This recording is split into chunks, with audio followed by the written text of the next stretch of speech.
Alright guys, welcome back to the channel. Well, this morning I got started before Jen got around, so working on putting the camshaft back in Ruby. I already got the cam in, the lock plate bolted in, retainer plate bolted in. I've got it in time, number one up and on compression. Now I'm putting the push rods in. All I'm doing is taking the push rods out of the bags I put them in. I'm blowing through them to make sure they're not stopped up. I'm throwing them back in there. There's evidence right there. I'm throwing them back in there. Just as long as they're not stopped up. Just give it a little blow and make sure it's not stopped up. And we should be good to go. So I'm just sticking them back in there.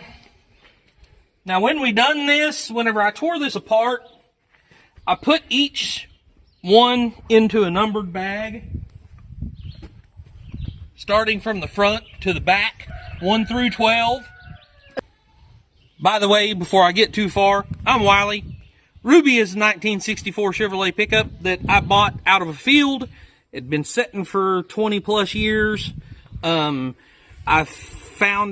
diagnosed and I found out that I had a cam lobe bad, so I had to put a new cam in her. If you missed that, go back and watch that video. There's a video previous to this one, probably a few videos previous to this one, showing me pulling the cam out and checking everything out on it. But, so as I pulled this thing apart, I numbered the bag 1 through 12, starting from the front.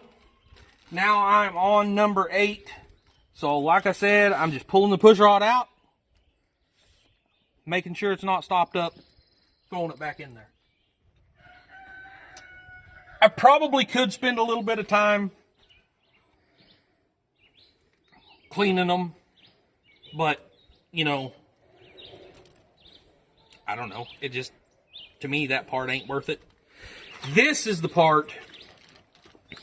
So the rocker arms pretty much need to go back to where they came from. Because it's got new lifters in it, I don't think the push rods really matter. But I did keep them in order anyway. They're going back where they came from. But the rocker arms definitely have to go back where they came from.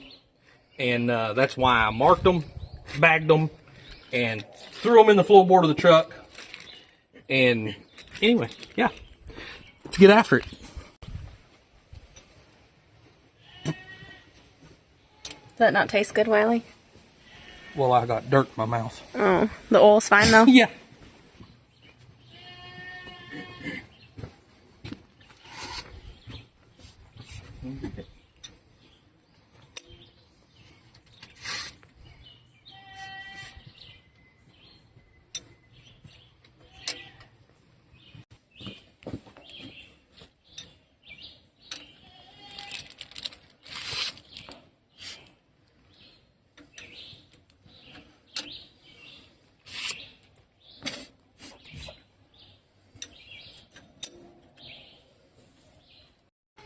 Hunter, are you learning anything? I don't know what I've done with all my nuts. Wiley lost his nuts, taking y'all. parts out of the box. See guys, 1. The first number.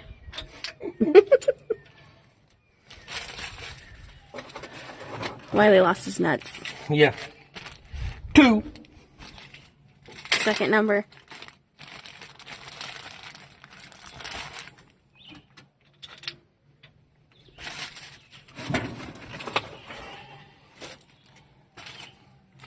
3.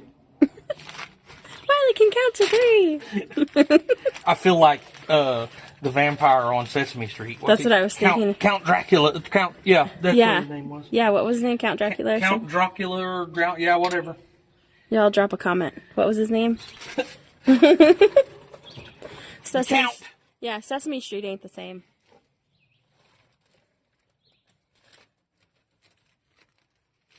4. What's the number of the day, Wiley?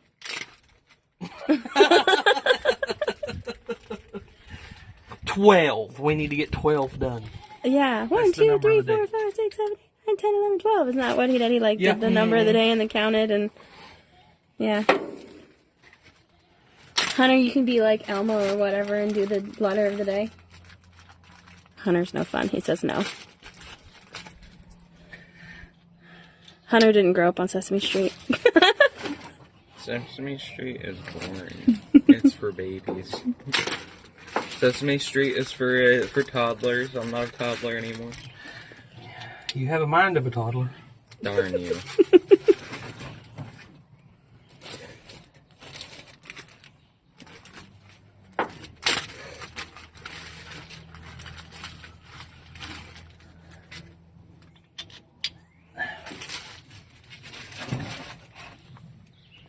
Oh, hey, there's one of your tripods.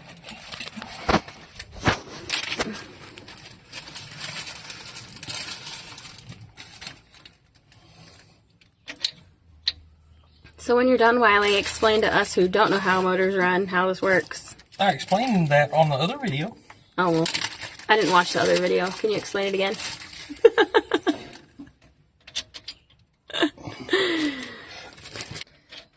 Wiley's a little short and needs to stretch for those back ones. Yeah.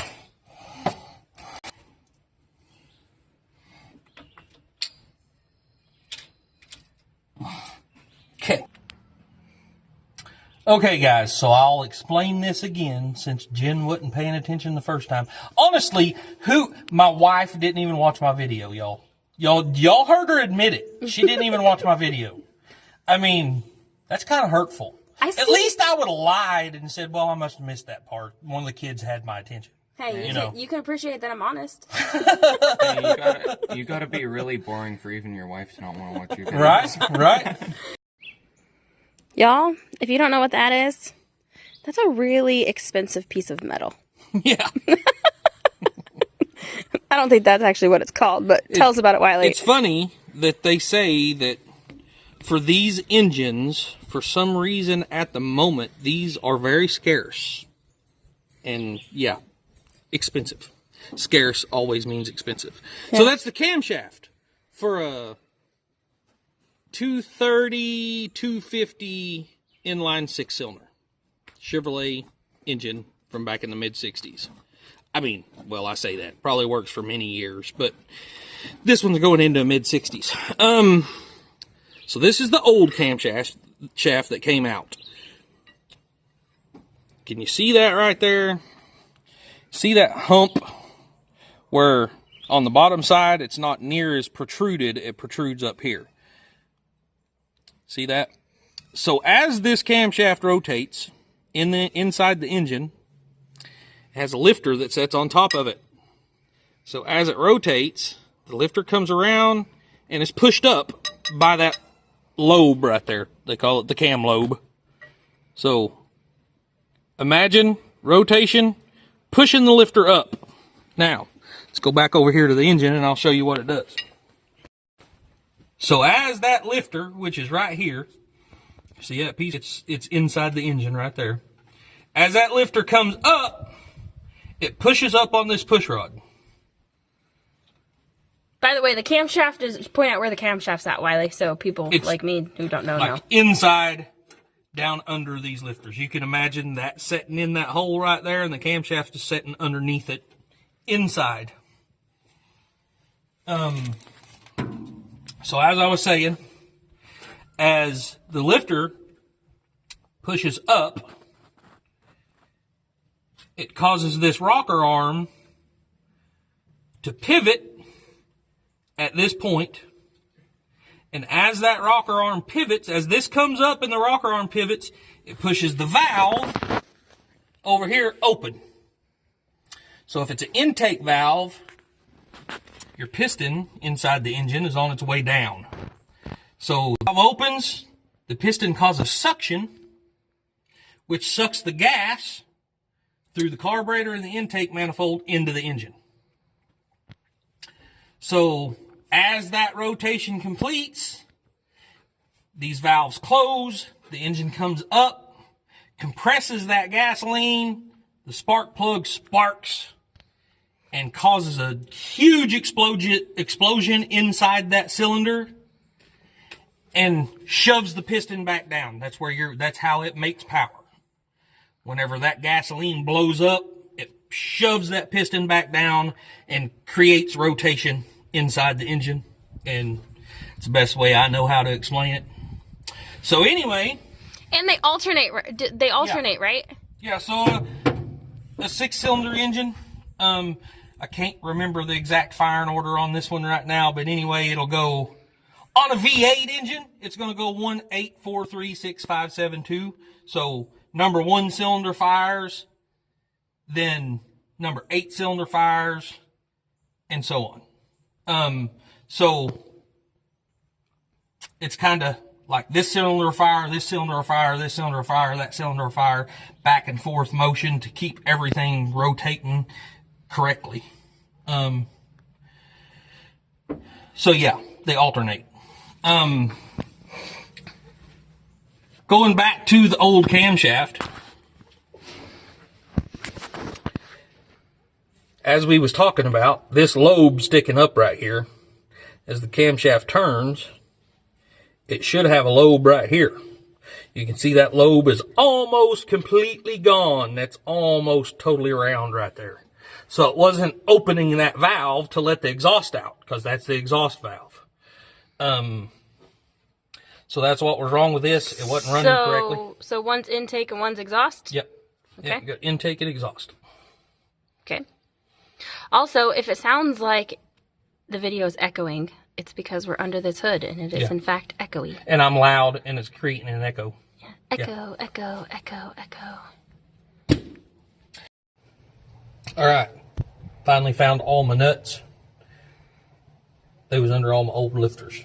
But people talk about having screws loose. So we are fixing to start adjusting valves, y'all. This is actually a fairly easy job on a Chevrolet. And, well, I say a fairly easy job on a Chevrolet, like Ford's harder, but no, it's not. Hunter's closely paying attention over there. Not really. By the way, Wiley, tell us about the event you want to take this to. We just learned about it today. Yeah, guys, we just learned about this today. We was actually watching an episode of Vice Grip Garage. With Derek. If you guys don't know Derek over at Vice Grip Garage, he's a pretty awesome guy. If you don't know Derek, you're probably not a car person. Yeah, probably. Not that I know Derek. I watch his channel. That's yeah, it. we don't know him. But You don't know of him. Yeah, if you don't know of him, then you're probably not big in the car world. Now I don't remember what I was saying. Uh-oh. Sorry.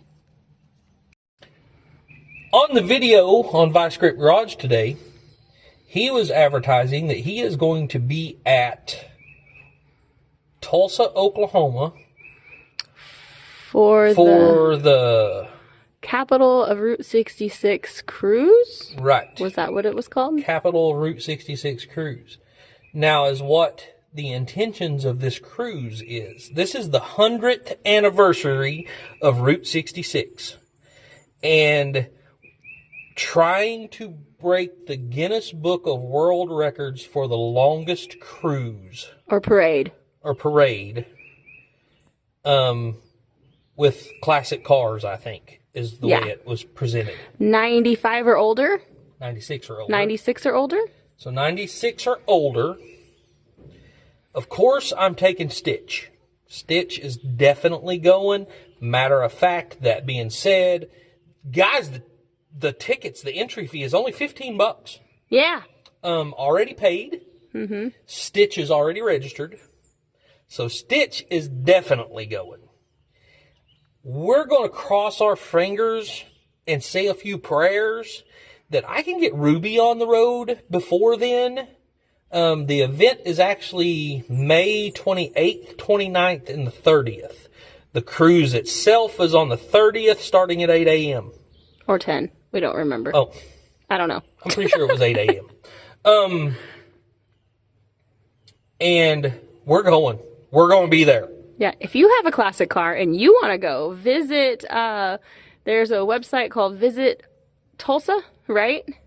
Yes. It's actually, so cruise Capital. Sorry, start over. Capital of Route 66 cruise. Dang it. We'll put a link in down here, guys. There'll be a link. we can't Jen will make it pop on the screen, and we'll put a link down there somewhere. Yeah, we're not getting paid to say this. And But we'd like to see you guys there. But we would love to see you guys there. And guys, I've said for quite some time now, this year is absolutely no chance of me getting to go to anything like this. I am making an exception for this one event. Tulsa isn't that far, and a $15 entry fee is within our budget. Right. So, we're going to be there. Yeah. I mean, rain or shine, hell or high water, we're going. I'm going. I mean, regardless of anything, I will be taking Stitch myself. Whatever. However this works out. But anyway, I think that this is just a awesome deal. We're going to make history. It's the 100th anniversary of Route 66, and they're trying to break the world record for the longest parade or cruise or whatever. It's going to be 5.5 miles long, I think I read. Yeah. I think basically the most cars. So, okay. Trying to get the most cars there. Yeah. Anyway. So there'll be lots the way I took it. Anyway. Yeah. We don't know. It's going to be awesome. I don't care. Yep. Anyway, keeping our fingers crossed, that I can get Ruby put together and Jen can be driving Ruby while I'm driving Stitch. Heck or yeah. vice versa. Yeah. I don't, whichever. Cause it says that everybody in the cars in the parade have to have enough seats for everybody. So it's not like we could ride on the back of Stitch or something. So if the kids and I want to be in the parade, Wiley's got to get Ruby running too. Which, brings us to another problem we have, is Stitch max is a 3-seater. We've got 4 people going. So unfortunately, somebody might have to set to the side. Maybe if it comes down to it, Jen and the kids will stand on the sidewalk and video the parade. Mm-hmm. That'd be awesome. It'd be even more awesome to be in it. It would be. But maybe. Worst case scenario, that could happen. Yep. My car is a 5-seater. Yeah. Here, Hunter, he said, my car's a 5-seater. But you ain't got the funds to put your car together. Yeah. You don't have money or parts. This is close to running. I mean, Wiley had it running. Yeah. Still need a gas tank. We need to get my car running. Oh yeah, right. We have a gas tank. Hopefully, anyway. Yeah. Anyway. Yeah. So I need to get this thing together as quick as possible. I know this is just the first part of it, where there's still going to have to be. I just want to make sure this is right before I spend the time and effort to do everything else. I'm going to have to work on brakes. I'm sure, we've got bad stuff here or there that's going to have to be replaced. I've got, all that stuff anyway. But if the heart ain't beating, then there ain't no sense in working on the rest of that stuff. And so this is number one. I need to get this together. And got 39 days, Wiley. 39 days. And that's really, with as busy as I am right now, not very long. It's going to be really hard. Yeah, it's going to be tough. I am going to just have to focus on weekends. And a couple of weekends ought to have this thing going. We'll see. I've already got the parts. I'm just, trying to find time to do it. All right, guys. Now we're going to start adjusting valves. Way I was taught a long time ago to do this, and it has never failed me. You got to know your firing order, and I'm going to have to look that up because I can't remember it unless it's on the intake manifold, but I don't know. You get number 1, top dead center, on compression, which that's where it's at because we just put a camshaft in it. I had to time everything and put the camshaft in and all that good stuff. So number 1's up and on compression. So, way I was taught to do this, the push rod back here, you can turn it in between with your fingers. Let me get that. You can turn it with your fingers. You tighten it down.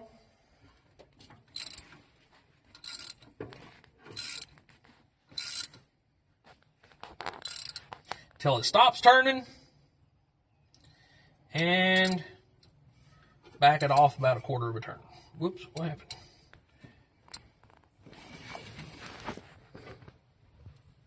On the exhaust, intake and exhaust, same way.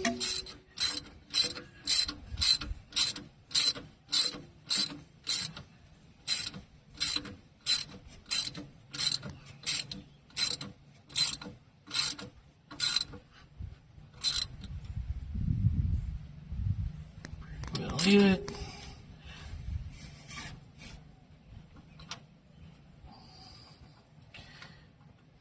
All right, so that has always worked for me. That works on small blocks, big blocks, 6 cylinders, any of these Chevrolet engines. I've never had it fail me. I've built these engines on an engine stand, put the valve covers on them, put them in the car, and never had to take the valve covers back off. It's always worked for me. I am sure there's a million different ways people's going to tell you to do it. That's what's always worked for me. Okay, so on this engine, the firing order is 1, 5, 3, 6, 2, 4. That means number 1 is up and on compression. So I have to turn the crankshaft around until now all the valves are closed all the way down on number 5. That'll get number 5 up and on compression. Then I can adjust those valves. So let's get that process started.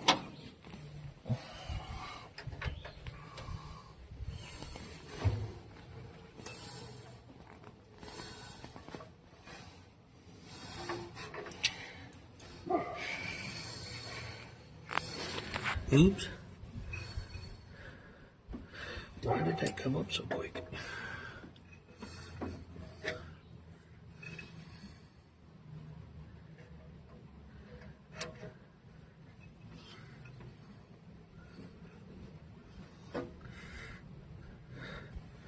Well.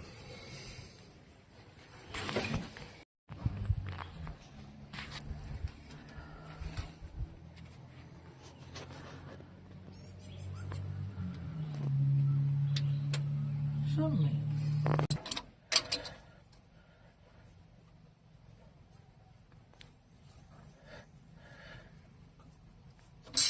Something right there. I'm going to go ahead and pull the spark plugs out. That way I can stick something in there and know that the cylinder I'm working on is going to be up to top dead center.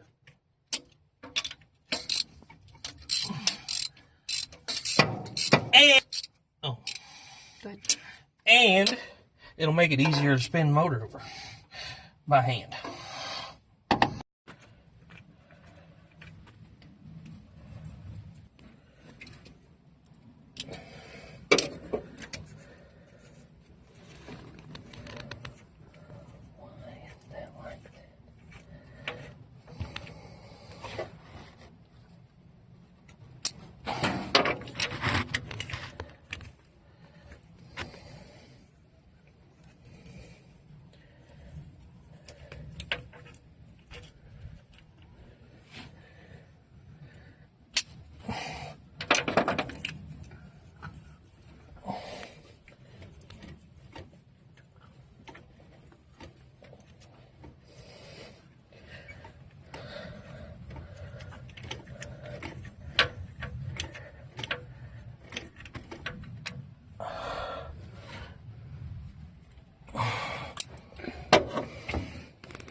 Alright guys, so what we have here is a borescope, and coolest thing ever. I don't know if you can see that or not.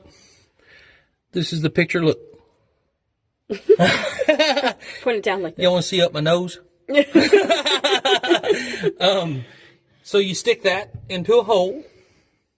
Probably in the car or something else. Yeah, you get to see it. I mean, you can use it to inspect your sewer pipes. You can use it to inspect hole, inside the cylinder of a car. That's what I'm fixing to do. So let's go to cylinder number 1. Look in here and see what she looks like. I'm going to point it up like this so there's not a glare. So we can see around in there. We can see the cylinder.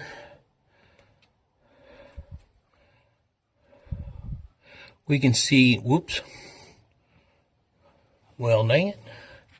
We can see barely right there. If you can see it, you can see a valve opened. That would probably be, I would say, intake valve.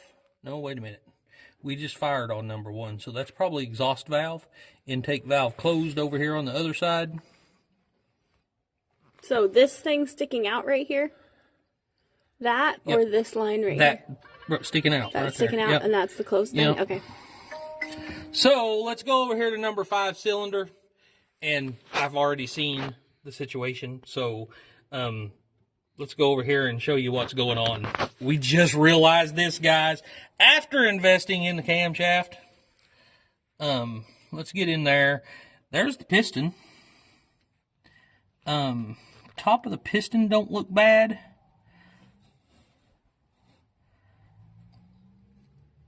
But that valve don't even look like there's anything in there. How does the top of the piston look so good? Maybe it don't look so good. I don't know. But you see the valve right there on the intake side, and it looks like the head of the valve is missing on the passenger side, or on the exhaust side.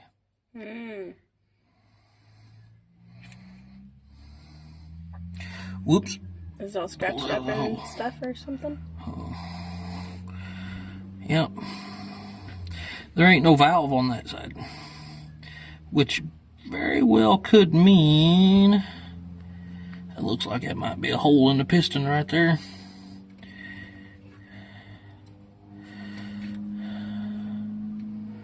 It's like Wiley's doing an ultrasound, but on a car. Yeah.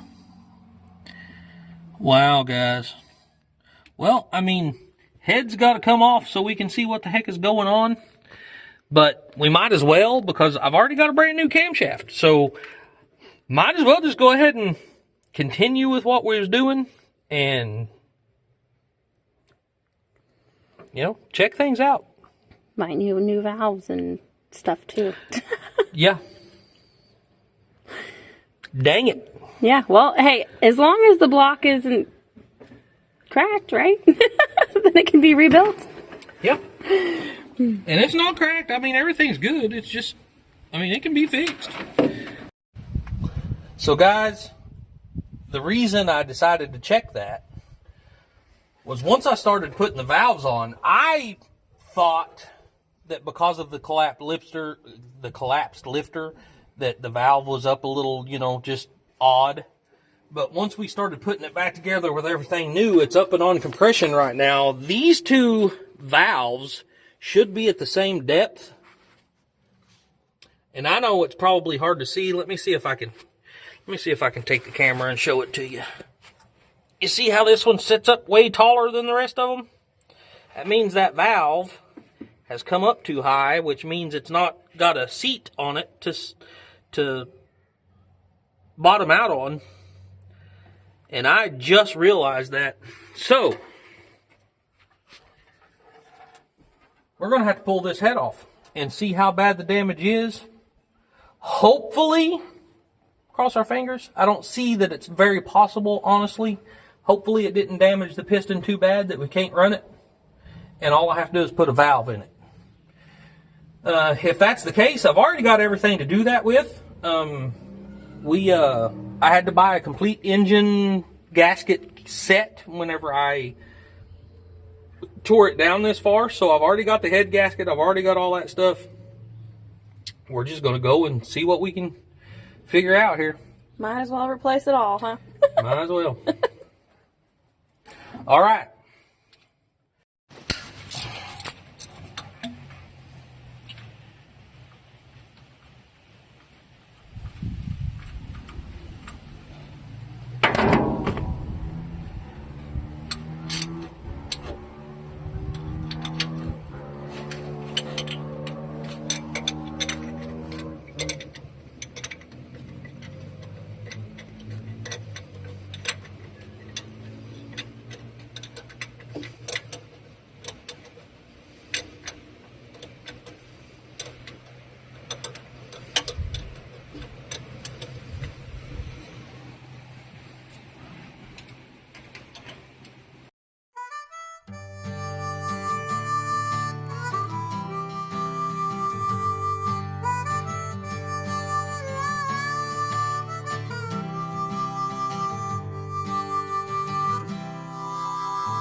Those are on there good, huh, Wiley? Yeah, which they're supposed to be.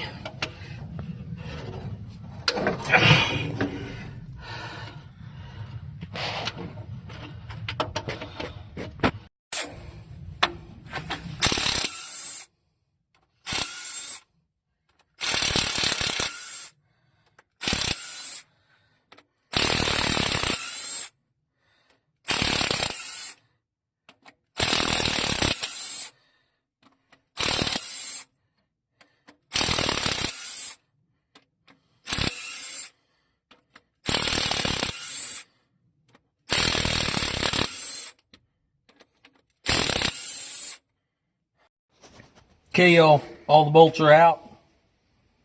I honestly already grabbed it and figured out something. He keeps getting ahead of me. He sends me away to grab stuff and then... I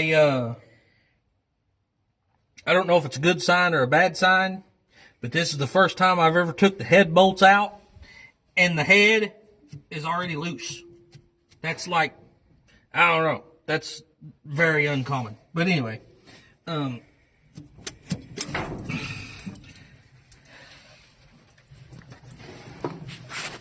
Is that water coming out of there? yeah. Ah! Is there supposed to be water in there? Yeah. It's your coolant. Okay, let me pause that so I can pause this so I can set that down. Well, guys, absolutely awesome because there is no damage to the top of that piston. Take my phone and show them. So whatever is going on, let me see, I'm going to have my phone and your phone. So, top of that piston's dirty, but everything looks good. That's just valve relief I've seen in that video a while ago. So, we are going to move back there and start inspecting the head now. See what the heck is going on. Because either that valve is just so burnt that there wasn't enough left of it to hold it into the seat, or the head broke off of it. If the head broke off the valve, there should be damage there. So let me get my butt out of here and go inspect that. All right, y'all, here it is. Moment of truth. You're going to see it when I see it because I haven't seen it yet, other than putting the camera in there. Jen brought it over here and set it down, and I ain't flipped it over yet. So here we go. Let's see what's going on. So the valve seat sunk in. See here? That valve should be up here flat like that. And that valve seat has dropped. Lost a valve seat. So actually that's good news because that's probably going to be maybe a little bit of an easier fix. Not 100% sure yet, because if it tore up the head itself, then there's going to be an issue. But yeah, let's check that out.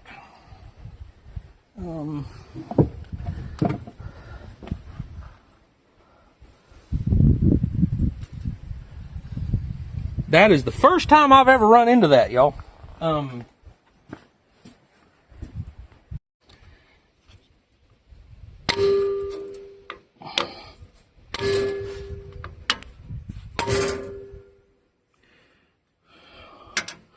One of them come out. Dang it. The whole valve's moving. I need something to sit under that.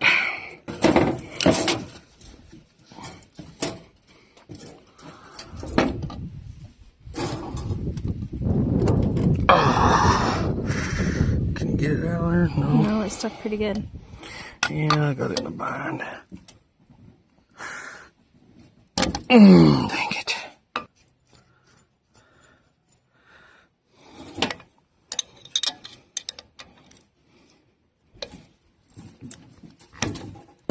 Ah. I don't know if I'm going to be able to get it out of there to do that.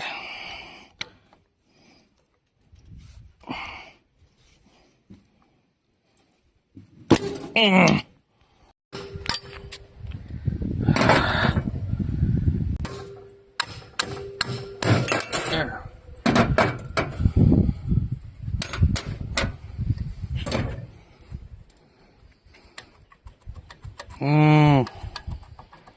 That's pretty bad. Not supposed to wiggle like that? We'll see what goes on here.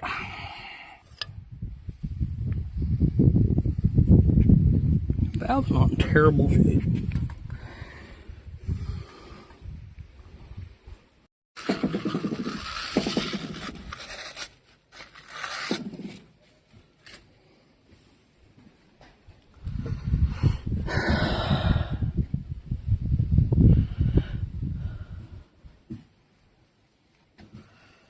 I truthfully have no idea what's even going on here. Unless it's a valve seat that's just like gone.